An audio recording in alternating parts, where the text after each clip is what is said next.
So now we're ready for the second phase. We've laid the foundation of being in a good mindset and having the ideal mind setting. M moves through to E, E for entrance, through the gateways of all the senses. There are only 5 gates through which learning content may gain access to our minds. These are the 5 gateways of the senses. What we see, what we say, what we hear, what we smell, what we taste, what we feel. These construct our sense of what is true, of what is real, of what is useful. At the entrance stage, we must take care of 2 important matters. Firstly, we may layer the senses. Secondly, the style we use to frame access to the information. Imagine one as the quantity of the doors the information can flow in through, and the other as the size of the frame. This means there are only 2 key words you need to remember during this phase: format and frame. Format, or formatting, is the number of senses we use to get our message over the threshold, and frame or framing is the way we communicate our content. You may have heard this phrase, it's not the jokes, folks, it's the way you tell them. So format is the structure of the joke. Framing is the way you tell the joke. So let's deal with the format first, the senses. This is so exciting. The more senses you use to convey your content, the more it literally makes sense. If you use sight, sound, touch, taste, and scent, the learning will make sense. If you use only one of those sensory channels, the learning may be perceived literally as nonsense to those learners who do not share your chosen delivery style as their primary sensory input style. So let me expand. You will naturally use all of your senses to make sense of any new opportunity or to make sense of any new learning. However, you will also have a favourite sense. For many people, this is either the sense of sight or the sense of touch. If seeing is your preferred first choice for learning as a trainer, you also will then have the tendency naturally to show people how to do things using lots of visuals. It works for you, so you give it to others. This is fine for those learners who share your preference, but hard for others whose first choice for learning is hands-on or listening.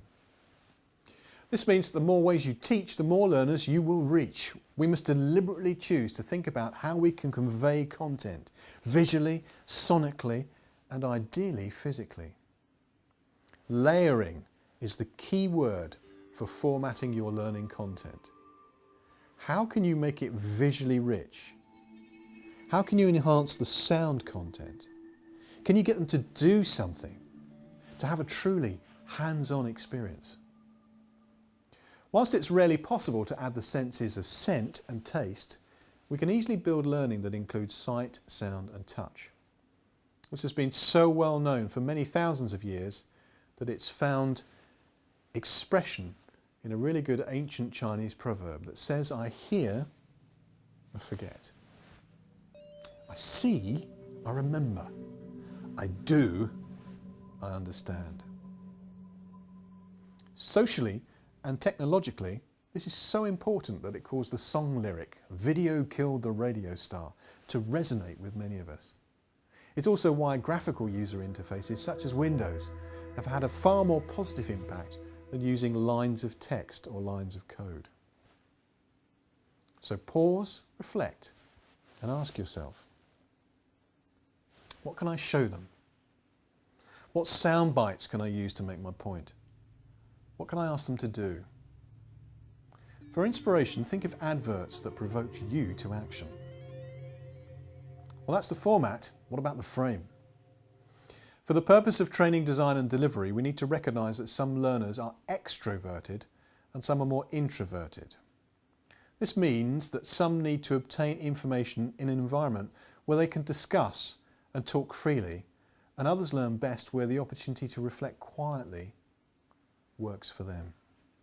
Both these sides of the frame need to be built into our delivery. We must make ourselves available for clarification of concepts and issues. We must also allow time and space for reflection for the students who integrate new concepts in this quieter way. Two other sides of the frame are also important: thinking and feeling. Some learners are real thinkers. They like the facts. They like your credentials. They like the detail. Others are feelers, which simply means that their relationship to the material and their relationship to the trainer are more important in their integration than the details. This leads us to realise that educators must come across as professional and yet approachable.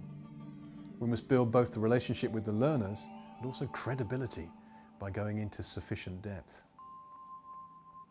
Practically, if we provide means for discussion and reflection, and if we provide both detail and respect for what the learners believe they want and value, we will keep most of the people happy most of the time.